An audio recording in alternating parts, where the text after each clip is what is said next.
Hello बच्चों, very welcome to Magnet Brains. मेरा नाम है राहुल गुरुंग और आज हम लोग यहां पर केमिकल काइनेटिक्स के टेस्ट पेपर को सॉल्व करेंगे। अच्छा, टेस्ट पेपर तुम लोगों ने देख लिया ना। टेस्ट पेपर इस बार का मैंने असर्शन रीजन के रूप में दिया था और कंप्लीट असर्शन रीजन के ही सारे क्वेश्चंस थे और उसको देने का भी मेन रीजन यही था कि आप लोगों के कॉन्सेप्ट बिल्ड होने चाहिए। ठीक है, अब देखो होता क्या है कि जो केमिकल काइनेटिक्स चैप्टर होता है ना, उसको सब लोग कैसा सोचते हैं कि यार ये तो आपके पास में न्यूमेरिकल वाला ही चैप्टर है, तो न्यूमेरिक्स आएंगे फर्स्ट ऑर्डर रिएक्शन के, हाफ लाइफ पीरियड के, या फिर आपके पास में रेडियो एक्टिव एलिमेंट्स के लिए। ठीक है, तो सब लोग की थिंकिंग यही चलती है यार सर न्यूमेरिक्स से अलावा एक्स्ट्रा क्या आ सकता है, और यहीं पर बस आपका खेल लग जाता है। ठीक है, क्यों ऐसा होता है? क्योंकि सभी लोग न्यूमेरिक्स का सोच सोच के फॉर्मूले सारे रट लेते हैं, बट जो कॉन्सेप्ट होता है इस चैप्टर का वो नहीं कर पाते।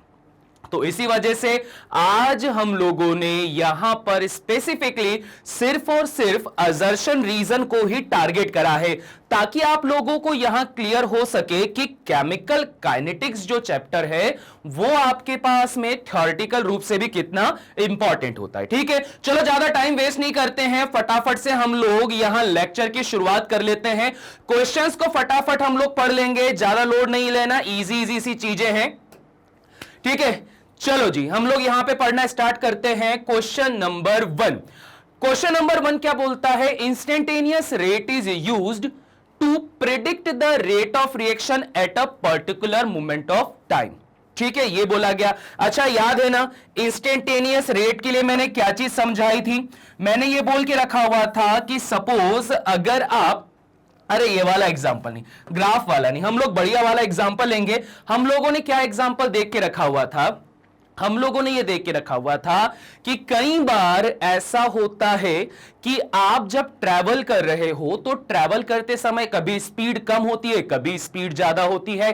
तो जब कभी भी स्पीड कम और ज्यादा होती है और घर में से फोन लगाया, घर से फोन लगाने के बाद में पापा ने पूछा कि बेटा कहां जा रहा है? बोले पापा मैं वहां घूमने जा रहा हूं। सॉरी, पापा ने बोला कितनी है स्पीड गाड़ी की? तो तुम एकदम से 100-150 की स्पीड से भगा रहे थे, फिर तुमने जैसे ही पापा का कॉल देखा तुमने गाड़ी को स्लो कर दिया। तुम पहले 100 की स्पीड से भगा रहे थे, पर पापा का फोन आने पर तुमने बोला पापा मैं तो 40 की स्पीड पे ही चला रहा हूं। तो ये क्या होता है? तुमने झूठ थोड़ी ना बोला। पापा ने फोन जिस टाइम पे लगाया था तब तो तुम 40 की स्पीड से चला रहे थे, और वो जो 40 की स्पीड है वो for a short time interval थी, जब तक पापा से फोन पे बात कर रहे थे। जैसे ही फोन रखा वैसे ही वापस गाड़ी को भगा दिया। तो सेम उसी तरह से इंस्टेंटेनियस जो रहता है आपके पास में रेट ऑफ रिएक्शन, उसका मतलब क्या होता है? किसी शॉर्ट टाइम इंटरवल पे जब रेट की बात करी जाती है तो that is known as instantaneous rate of reaction. So that means assertion में आपके पास में जो वैल्यू लेकर रखी गई है वो बिल्कुल सही है। अब बात करते हैं आप यहां पे रीजन वाले की। Average rate is constant for the time interval for which it is calculated. Average rate constant हमेशा क्या होता है? आपके पास में कांस्टेंट होता है, बिल्कुल सही। सपोज यहां पे आपने बात की है कि आपको 200 किलोमीटर की डिस्टेंस को ट्रेवल करना है और आपको लग गए 4 आवर्स। ठीक है, यह कहानी हो गई। अब आप तो बोलते हो कि यार मैंने तो हाईवे पे गाड़ी 120 किलोमीटर पर आवर की स्पीड से दौड़ाई थी। इतनी स्पीड से दौड़ाने के बाद भी मुझे 4 घंटे लग रहे हैं 200 किलोमीटर को कवर करने में। दैट मींस वहां पर कुछ ऐसा टाइम आया होगा जहां आपकी स्पीड बहुत कम हो गई होगी। हो सकता है आप सिटी से जा रहे हो सकता है ट्रैफिक जाम हो, या फिर हो सकता है कि कोई क्राउडेड प्लेस हो या कोई नई जगह हो जहां पर आपको रास्ता नहीं मालूम हो। ठीक है, यह कहानी होगी। अब आप पहुंचे और पहुंचने के बाद में आप दोस्तों को कहानी सुना रहे हो, अरे आज तो मैंने 120 की स्पीड से गाड़ी भगाई, और सामने वाला क्या बोलता है? यार तूने अगर 120 की स्पीड से गाड़ी भगाई है तो 4 घंटे क्यों लग गए 200 किलोमीटर कवर करने में? तुझे तो 2 घंटे से पहले पहुंच जाना चाहिए। तो सामने वाला क्या बोलेगा कि तुमने गाड़ी चलाई है 50 किलोमीटर पर आवर की स्पीड से, तभी तो 4 घंटे में 200 किलोमीटर की डिस्टेंस आप ट्रेवल कर रहे हो। उसे ये थोड़ी ना पता कि एक समय ऐसा आया था जब आप 120 की स्पीड से चला रहे थे। तो इसका मतलब क्या होता है कि जो एवरेज होगा वो हमेशा कांस्टेंट होगा duration of complete time. Complete time क्या है ये देखो, देख रहे हो यहां पे, तो इस वजह से ऐसी कहानी होती है। तो बस सिंपल, तो यहां पर क्या हो जाएगा, average rate is constant for the time interval for which it is calculated. मतलब असर्शन भी सही है, रीजन भी सही है, पर दोनों का दूर दूर तक कोई भी नाता नहीं है। दोनों अपने आप में एक पर्टिकुलर डेफिनेशन है, ये इंस्टेंटेनियस की, एवरेज की। सो हम क्या बोलेंगे, असर्शन और रीजन दोनों सही है, but reason is not correct explanation of assertion. ठीक है जी, क्लियर हो गई बात। चलो इस बात पे इसका स्क्रीनशॉट लो।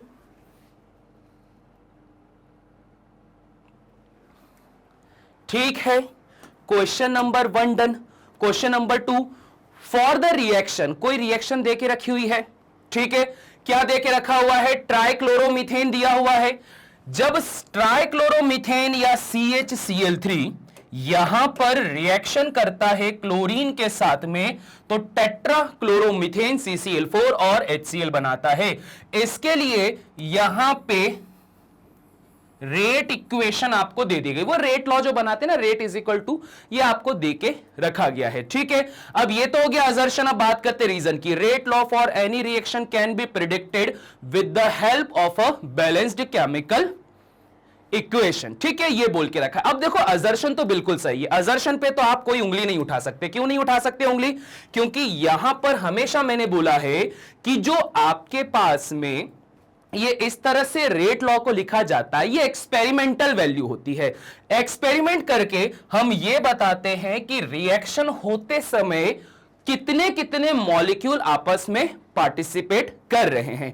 ये बैलेंस्ड इक्वेशन है, और ये क्या है, ये एक्चुअल इक्वेशन है जहां पर नंबर ऑफ मॉलिक्यूल्स आपस में कोलाइड कर रहे हैं या टकरा रहे हैं। ठीक है, तो मतलब असर्शन तो सही है। रीजन बोलता है rate law for any reaction can be predicted with the help of balanced chemical reaction. और जैसे ही इसने ये बात बोली तो बिल्कुल बोल दो कि सर रीजन गलत है, क्योंकि हमें पता है कि रेट लॉ को प्रिडिक्ट करने के लिए आपको एक्सपेरिमेंट करने पड़ते हैं।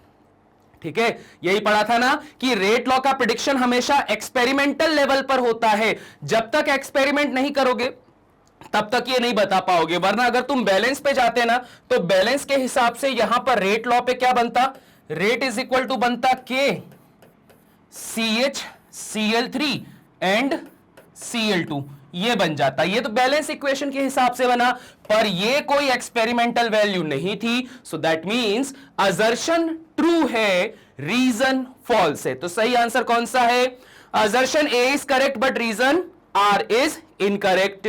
ठीक है जी, तो सही आंसर कौन सा हो गया, C वाला। देख रहे हो यहां पर कितना इंपॉर्टेंट होता है थ्योरी पोर्शन भी। केमिकल काइनेटिक्स को सिर्फ ये मत सोचना कि सिर्फ और सिर्फ ये न्यूमेरिकल है। यहां पे अगर ऐसा थ्योरी वाला कोई कॉन्सेप्ट आ गया ना, तो फिर हिल जाओगे, फिर वही बोलोगे कि काश हम लोगों ने थ्योरी में भी ध्यान दे दिया होता, ये ना सोचा होता कि केमिकल काइनेटिक्स में सिर्फ फर्स्ट ऑर्डर रिएक्शन या जीरो ऑर्डर रिएक्शन के ही क्वेश्चन आने वाले हैं, वो भी न्यूमेरिकल। ठीक है, तो चलिए जी इसका भी स्क्रीनशॉट लीजिए।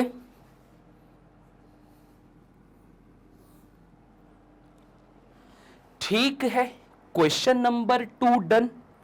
Question number 3, the rate of the reaction is the rate of change of concentration of a reaction or a product। हाँ सही है, सही तो बोल के रखा है कि अगर आप जब कभी भी रेट ऑफ रिएक्शन की बात करते हो, तो रेट ऑफ रिएक्शन क्या होता है, चेंज इन कंसंट्रेशन अपॉन में चेंज इन टाइम। और अगर ये रिएक्टेंट पर गया तो रिएक्टेंट पर क्या हो जाता है, माइनस का dx बाई dt, और प्रोडक्ट पे जाओ तो क्या होता है, प्लस का dx बाय dt। मतलब यह है कि इसको कहा जाता है रेट ऑफ डिसअपीयरेंस। क्योंकि हम लोगों ने देखा था ना कि जब कभी भी रिएक्शन आगे प्रोसीड होती है, तो जो रिएक्टेंट है वो धीरे धीरे करके कम होते जाता है, और जो प्रोडक्ट है धीरे धीरे करके बढ़ता जाता है। तो इसी वजह से प्रोडक्ट को क्या बोला जाता है, रेट ऑफ अपीयरेंस, जबकि रिएक्टेंट में क्या कहा जाता है, रेट ऑफ डिसअपीयरेंस, यह कहा जाता है। ठीक है जी। तो चलो इस हिसाब से अगर देखा जाए तो सर असर्शन बिल्कुल सही है कि रेट ऑफ रिएक्शन क्या बोलता है, rate of change of concentration. वो कंसंट्रेशन चाहे रिएक्टेंट हो चाहे प्रोडक्ट हो, फर्क नहीं पड़ता, सिर्फ साइन में चेंज आ जाता। Assertion is true. Reason, rate of reaction remains constant during the course of reaction. यहां पर बात की गई है कि रेट ऑफ रिएक्शन जो होता है कांस्टेंट रहता है। क्या ऐसा होता है? अरे सर नहीं होता है, नहीं होता है। ऐसी कहानी सिर्फ और सिर्फ कहां होती है, याद है कि नहीं याद, जीरो ऑर्डर रिएक्शन में। अगर आपके पास में जीरो ऑर्डर रिएक्शन है ना, तो सिर्फ जीरो ऑर्डर रिएक्शन के अंदर ही यह सिचुएशन आती है कि जो रेट होगा वो ऑल टाइम कांस्टेंट होगा। बट अगर आप बात करते हो कि सर जीरो ऑर्डर के अलावा आपके पास में सूडो यूनिमॉलिक्यूलर आ गया, सेकंड ऑर्डर, थर्ड ऑर्डर आ गया, तो यहां पर रेट ऑफ रिएक्शन कांस्टेंट नहीं होती है। रेट ऑफ रिएक्शन के साथ क्या होता है, रेट ऑफ रिएक्शन कंसंट्रेशन पर डिपेंड करती है। तो जैसे जैसे कंसंट्रेशन कम होते जाता है, रेट ऑफ रिएक्शन भी कम होते जाती है, और जैसे जैसे दोनों सिचुएशन होती है तो वैसे वैसे समय भी बढ़ता जाता है। तो समय बढ़ता जाएगा, कंसंट्रेशन ऑफ रिएक्टेंट कम होते जाएगा, रेट ऑफ रिएक्शन जो है वो भी डिक्रीज होती चली जाएगी। सो दैट मींस असर्शन तो सही था सर, बट रीजन पूरी तरह से गलत है, क्योंकि रेट ऑफ रिएक्शन कांस्टेंट नहीं होती है ड्यूरिंग द एंटायर रिएक्शन, बशर्ते वो जीरो ऑर्डर रिएक्शन ना हो। जीरो ऑर्डर में क्या होता है, सेम पढ़ के रखा हुआ है, आपको क्विक रिवीजन में बता के रखा हुआ है, आपको रेगुलर लेक्चर में बता के रखा है कि zero order reaction does not depend on the concentration of reactant. ठीक है, तो मतलब असर्शन तो सही है सर और रीजन गलत है। तो असर्शन सही, रीजन गलत, सही आंसर कौन सा हो जाएगा, सी वाला। ठीक है जी, क्लियर हो गई बात, इजी। चलो इस बात पे इसका भी स्क्रीनशॉट लो। ठीक है जी, ये वाला क्वेश्चन भी हो चुका है डन। क्वेश्चन नंबर 4 पे आते हैं। Order of the reaction can be zero और फ्रैक्शनल। हाँ बिल्कुल सही, ये तो पढ़ के रखा है ना हम लोगों ने। Order of the reaction zero भी हो सकता है और फ्रैक्शनल भी हो सकता है। साथ ही साथ में आपके पास में अगर देखो जीरो का तो सबको पता है, फ्रैक्शनल कैसे, अभी आपने देखा था कि जब हमने अभी प्रीवियस क्वेश्चन करा था तो रेट क्या निकला था, रेट इज इक्वल टू के CHCl3 and Cl2 to the power 1/2। तो यहां पर ऑर्डर क्या निकलता, n is equal to 1 plus 1/2 that is 3/2। ठीक है, यह निकल जाता। तो यहां से तो यह क्लियर है कि सर जो ऑर्डर ऑफ रिएक्शन होता है वो जीरो भी होता है और फ्रैक्शनल भी होता है। रीजन की बात करते हैं, we can not determine order from balanced chemical equation. बिल्कुल सही कि हम बैलेंस्ड केमिकल इक्वेशन से इसको नहीं निकाल सकते हैं, क्योंकि याद रखिएगा एक बात कि बैलेंस्ड केमिकल इक्वेशन काम नहीं आती है, हमेशा क्या काम आता है, एक्सपेरिमेंटल वैल्यू काम आता है। तो जब तक एक्सपेरिमेंटल वैल्यू ना हो इस तरह से तब तक रेट नहीं निकाला जा सकता, रेट लॉ नहीं निकाला जा सकता, और रेट लॉ नहीं निकाला जा सकता दैट मींस आपके पास में आप उससे ऑर्डर भी नहीं निकाल सकते हो। ठीक है, तो इसी वजह से सही आंसर कौन सा हो जाएगा आपके पास में, बी वाला। असर्शन भी सही है और रीजन भी सही है। करेक्ट एक्सप्लेनेशन नहीं है, क्यों नहीं है, क्योंकि हम यहां पर बात करते हैं कि ऑर्डर ऑफ रिएक्शन जीरो और फ्रैक्शनल हो सकता है, बट उसका मतलब ये थोड़ी ना है कि यहां बैलेंस केमिकल इक्वेशन की बात की जाए। जीरो और फ्रैक्शनल तो इस बात पर डिपेंड करता है कि कितने नंबर ऑफ मॉलिक्यूल का वहां पर पार्टिसिपेशन हो रहा है। ठीक है जी, तो सही आंसर कौन सा हो जाएगा, बी वाला। चलो इसका भी स्क्रीनशॉट लो।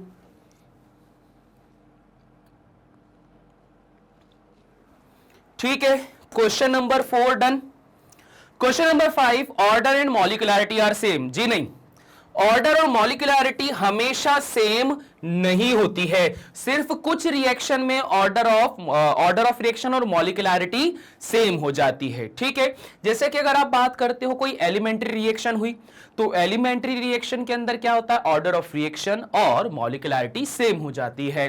पर आपको याद होगा कि आपने एक चीज पढ़ी है, जीरो ऑर्डर रिएक्शन, पर आपने यह भी पढ़ के रखा हुआ है कि किसी भी रिएक्शन के लिए मॉलिक्यूलरिटी की जो वैल्यू है कभी भी जीरो नहीं हो सकती है, क्योंकि आपके पास में मॉलिक्यूलरिटी यह बताता है कि केमिकल रिएक्शन में कितने मॉलिक्यूल्स पार्टिसिपेट कर रहे हैं। ठीक है, और किसी केमिकल रिएक्शन को करवाने के लिए कम से कम एक टाइप का मॉलिक्यूल तो चाहिए ही चाहिए। अगर आपके पास में मॉलिक्यूलरिटी जीरो हो जाए, दैट मींस आपके पास में एक भी मॉलिक्यूल नहीं है, और अगर एक भी मॉलिक्यूल नहीं है तो रिएक्शन क्या करोगे यार, होगी नहीं reaction. That means order and molecularity same नहीं होती है। Reason, order is determined experimentally. हां बिल्कुल सही, अब देखो कर दी ना बात इसने कि ऑर्डर एक्सपेरिमेंटली ही डिटरमाइन किया जाता है, एंड मॉलिक्यूलरिटी जो होता है वो होता है sum of the stoichiometric coefficient of rate determining elementary step. ये ध्यान रखना, ये सबसे इंपॉर्टेंट पॉइंट है आपके पास में। यहां पे क्या बोला गया कि स्टोइकियोमेट्रिक कोएफिशिएंट के सम के तो इक्वल होता है, पर यह बात रेट डिटरमाइनिंग स्टेप या फिर एलिमेंट्री स्टेप में ही हम क्या करते हैं, स्टोइकियोमेट्रिक कोएफिशिएंट को ऐड करते हैं। So for that reason assertion जो है वो फॉल्स है, बट रीजन जो है वो क्या है, ट्रू। तो सही आंसर कौन सा हो जाएगा, डी वाला, assertion false. And assertion false बोलो, इनकरेक्ट बोलो, एक ही बात है यार, बट रीजन क्या हो जाएगा, करेक्ट हो जाएगा। ठीक है, चलो इसका भी स्क्रीनशॉट लो अब। ठीक है जी, चलिए ये भी हो चुका है डन। बढ़ते हैं और आगे। अब देखो यहां अगला क्वेश्चन क्या बोलता है कि कोई रिएक्शन चल रही है आपके पास में जो कि है ट्वाइस ऑफ N2O5 से NO2 प्लस O2 फॉर्म हो रहा है। ठीक है, और उसके लिए इन्होंने एक rate of reaction rate law बताकर रख दिया है, that is rate is equal to K multiplied by N2O5। ठीक है, कंसंट्रेशन देके रखा हुआ है। अब हम लोगों को पहले पता है कि ये जो रेट लॉ होता है ये क्या होता है, एक एक्सपेरिमेंटल वैल्यू होती है, तो इस वजह से बैलेंस्ड इक्वेशन का इसके ऊपर कोई भी रोल नहीं होता है। दैट मींस अगर ये लिखा हुआ है तो असर्शन बिल्कुल सही है।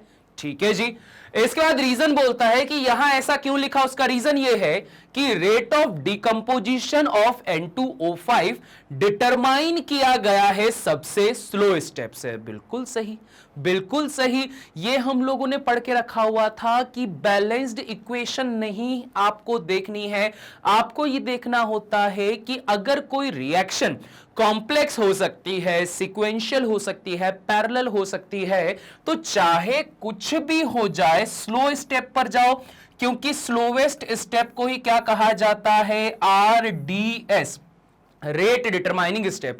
तो इस N2O5 का जो डीकंपोजिशन हुआ है, उस डीकंपोजिशन में जो सबसे स्लोवेस्ट स्टेप होगी, उसी स्लोवेस्ट स्टेप का यूज यहां पे किया जाता है, जिस वजह से आपको यहां पर क्या मिल जाएगा, आपको यहां पे ये वाला एक्सप्रेशन मिलेगा। मतलब assertion is true, reason is true, and reason is the correct explanation of this statement. ठीक है जी, क्लियर हो गई बात, इजी सा है। चलिए अब इसको भी यहां से हम बढ़ा देते हैं आगे। स्क्रीनशॉट तो क्या लेना, सिर्फ लाइनें खींच के रखी हुई थी, बाकी तो आपको लिंक में पेपर मिल ही जाएगा, पेपर को डाउनलोड कर सकते हैं। अगला, inversion of cane sugar is a pseudo first order reaction. बिल्कुल सही, बिल्कुल सही, बिल्कुल सही।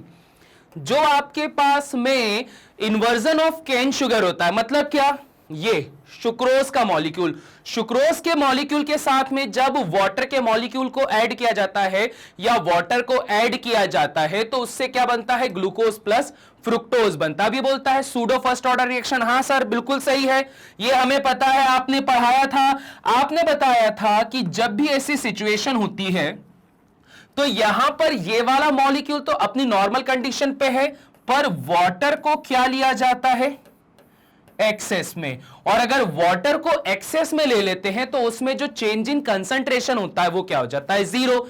याद है कि नहीं याद? एग्जांपल दिया था, एक बड़े से पानी की टंकी के अंदर आपने अगर एक चुटकी शक्कर को डाल दिया या एक चम्मच शक्कर डाल दी, तो एक चम्मच शक्कर को डालने पर जो आपकी शक्कर है उसके कंसंट्रेशन में तो चेंज दिखेगा, शक्कर जो है वो डिसअपियर हो जाएगी।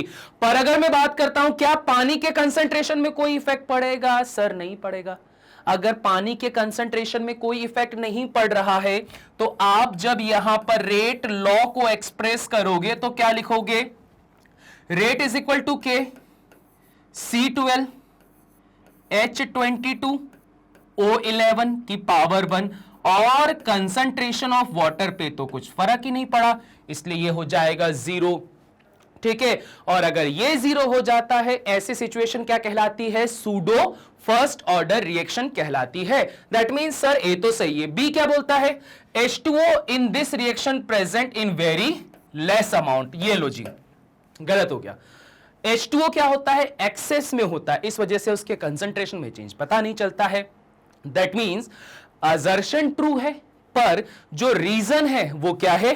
इनकरेक्ट है या फॉल्स है। तो इस वजह से सही आंसर कौन सा हो जाएगा? सी वाला। Assertion A is correct but reason is incorrect. ठीक है, क्लियर हो गया। चलो इसी बात पे इसका भी स्क्रीनशॉट लो।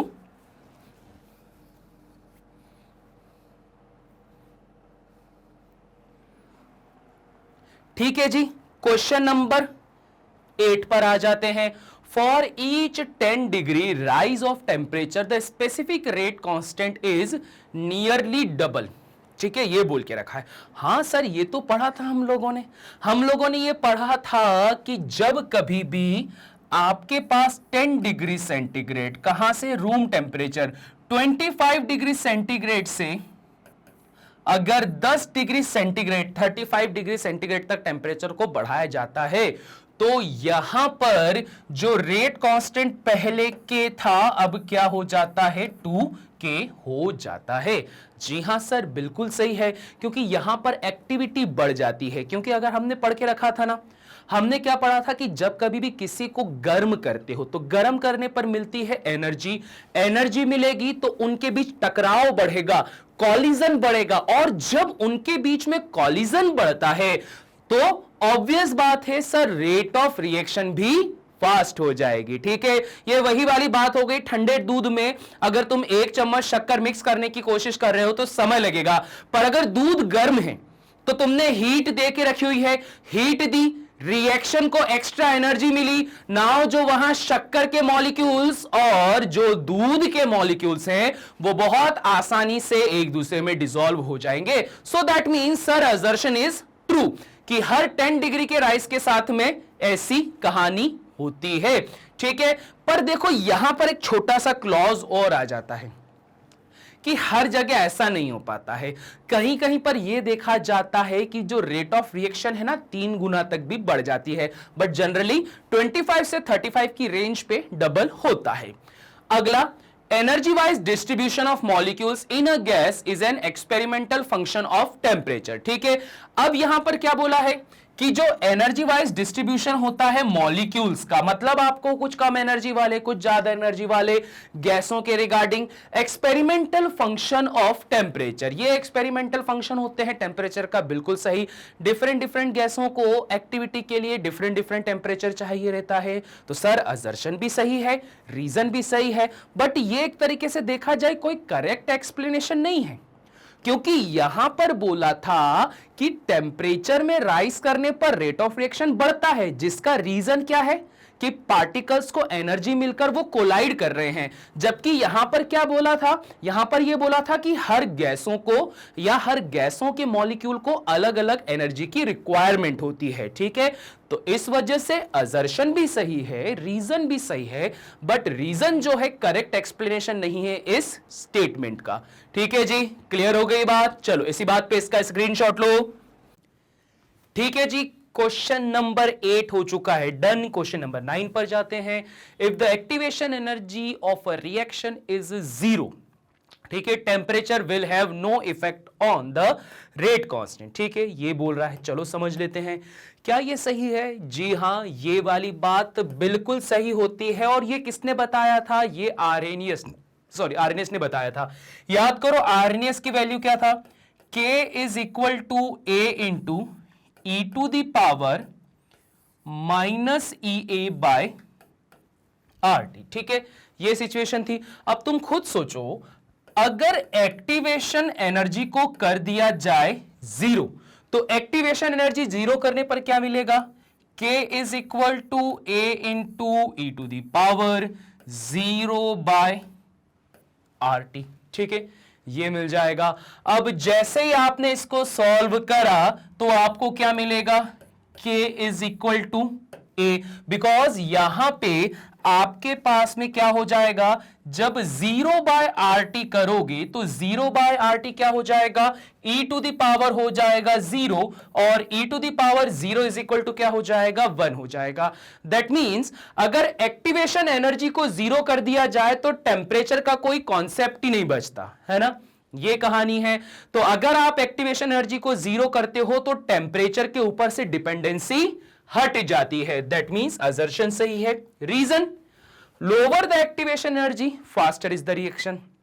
क्या यह बात सही है?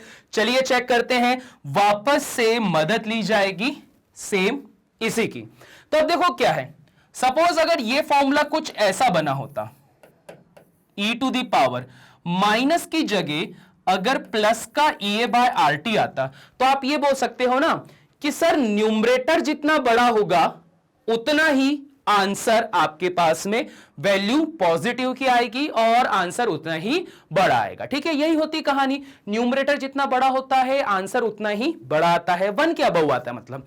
पर देखो यहां पर क्या हुआ? माइनस का साइन है। माइनस का साइन चीजों को बदल देता है। माइनस का साइन लगाने से क्या होगा कि न्यूमरेटर जितना बढ़ेगा उतना ही ये आंसर क्या हो जाएगा? छोटा होता चले जाएगा। ऐसी कुछ कहानी हो जाएगी ना, है कि नहीं? ये डिफरेंस जनरेट होगा ना हमारे पास में। तो वही बात तो बोली है, lower the activation energy faster is the reaction, कि आपके पास में अगर एक्टिवेशन एनर्जी कम हो जाती, पहले क्या हो रहा था? अगर यहां पे ये साइन नहीं होता तो ये साइन नहीं होता तो यहां होता कि जितनी एक्टिवेशन एनर्जी बढ़ेगी उतना K की वैल्यू बढ़ेगी, और जितना K की वैल्यू बढ़ती है तो रेट इज इक्वल टू क्या होता है? K into concentration of reactant होता है ना? ये सिचुएशन है। तो अगर माइनस की जगह प्लस होता तो जितना न्यूमरेटर बढ़ रहा है, जितना न्यूमरेटर बढ़ रहा है उतना यहां पर ये वैल्यू आ जाती। पर अभी क्या है? माइनस लगा दिया। माइनस चीजों को उल्टा कर देता है, जिसका मतलब यह है कि जितना ज्यादा एक्टिवेशन एनर्जी की वैल्यू कम होगी या गिरेगी उतना ज्यादा रेट कांस्टेंट K की वैल्यू बढ़ेगी। जितना ज्यादा रेट कांस्टेंट K बढ़ेगा उतना ही रेट ऑफ रिएक्शन भी क्या हो जाएगा? इंक्रीज हो जाएगा। दैट मींस क्या बोलेंगे कि सर रीजन भी ट्रू है, बट कहीं से कहीं तक ये जो रीजन है वो इस असर्शन के स्टेटमेंट को बोलता ही नहीं है कि ये अगर ऐसा हो रहा है तो क्यों हो रहा है, ये एक्सप्लेन ही नहीं कर पा रहा। दोनों अपनी बातों पे सही हैं, पर यहां पर क्या बोलेंगे कि रीजन जो है वो करेक्ट एक्सप्लेनेशन नहीं है असर्शन के स्टेटमेंट का। ठीक है, तो इस वजह से सही आंसर कौन सा हो जाएगा? बी वाला। चलो इसी बात पे इसका भी स्क्रीनशॉट लो।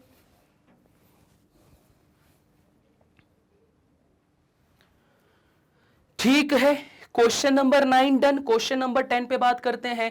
क्वेश्चन नंबर 10 बोलता है रेट कांस्टेंट्स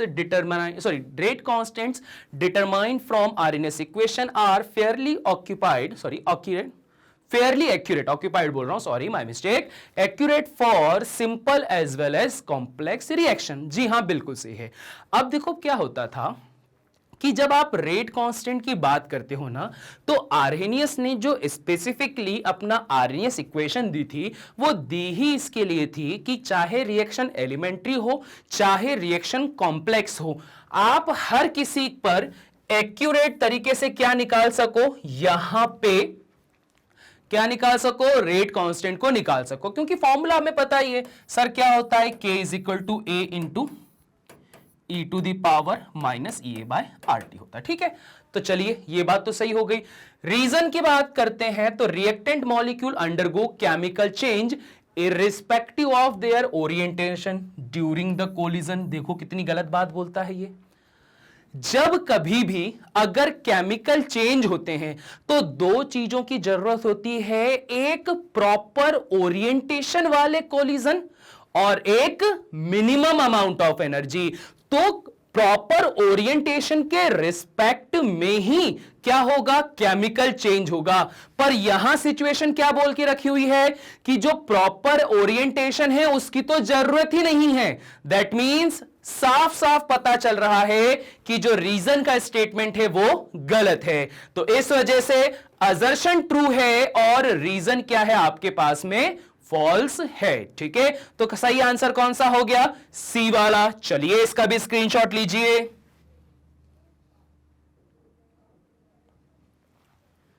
ठीक है, question number 10 done. Question number 11, the enthalpy of reaction remains constant in the presence of a catalyst. बिल्कुल सही, बिल्कुल सही बात है।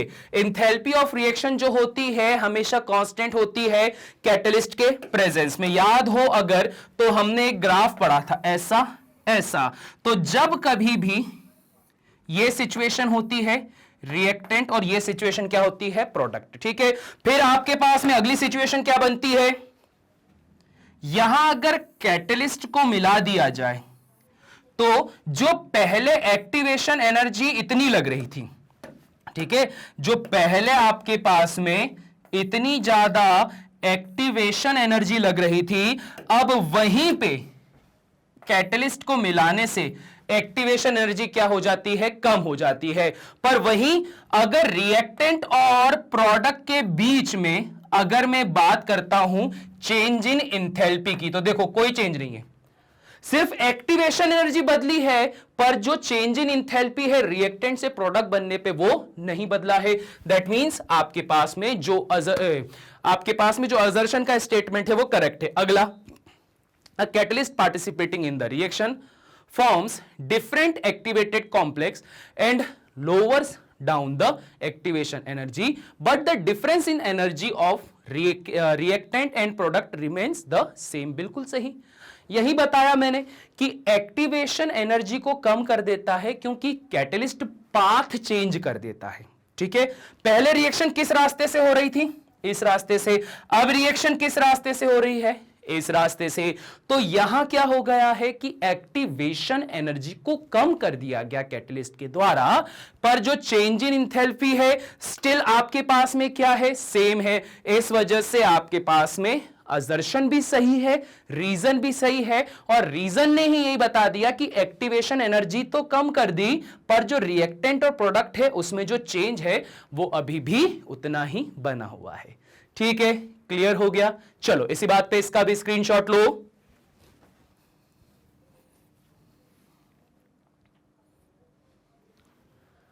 ठीक है जी, क्वेश्चन नंबर 11 डन। एक लास्ट क्वेश्चन और बचा हुआ है, क्वेश्चन नंबर 12।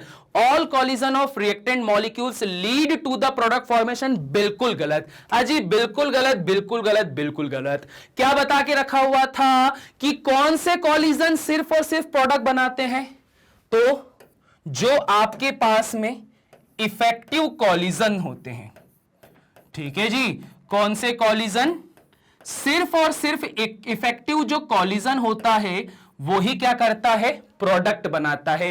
इफेक्टिव कॉलिजन के लिए क्या चाहिए, proper orientation and proper amount of energy की रिक्वायरमेंट होती है। जब ये दो जरूरतें पूरी होती हैं तभी जाके एक परफेक्ट कोलिजन होता है। तो सिर्फ परफेक्ट कोलिजन से ही, सॉरी परफेक्ट बोलता हूं, इफेक्टिव कोलिजन से ही क्या होता है, आपके पास में प्रोडक्ट बनेगा। दैट मींस असर्शन गलत, reason only those collision in which molecules have correct orientation, वही बात बोली अभी, and sufficient kinetic energy lead to compound formation. सिर्फ और सिर्फ वही कंपाउंड फॉर्मेशन वाले कॉलिजन होते हैं जिसमें प्रॉपर ओरिएंटेशन हो, साथ ही साथ में क्या हो, इतनी एनर्जी हो कि वो लोग आपस में टकरा सके। दैट मींस असर्शन तो सर गलत है पर रीजन सही है। कौन सा वाला होगा ऑप्शन? सर डी वाला। साफ दिखाई दे रहा है कि असर्शन इनकरेक्ट है बट रीजन क्या है आपके पास में करेक्ट है। क्लियर हो गई बात? ठीक है, चलो इसी बात पे इसका भी स्क्रीनशॉट लो।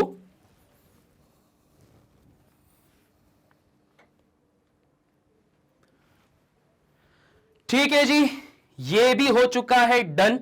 और इसी के साथ ही हो चुका है हमारा टेस्ट पेपर कंप्लीट। और होप सो आप लोगों ने अब समझ लिया होगा इंपॉर्टेंस कि केमिकल काइनेटिक्स में कितना ज्यादा जरूरी होता है ये थ्योरी वाला पोर्शन। सिर्फ और सिर्फ न्यूमेरिकल के ऊपर बेस मत रहना, न्यूमेरिकल करेंगे और हो जाए काम, ऐसा काम मत करना, ठीक है। इसके अलावा एक छोटी सी इंफॉर्मेशन, हमारे यहां पे अब मैग्नेट ब्रेन्स हिंदी नाम का चैनल भी हो चुका है ओपन।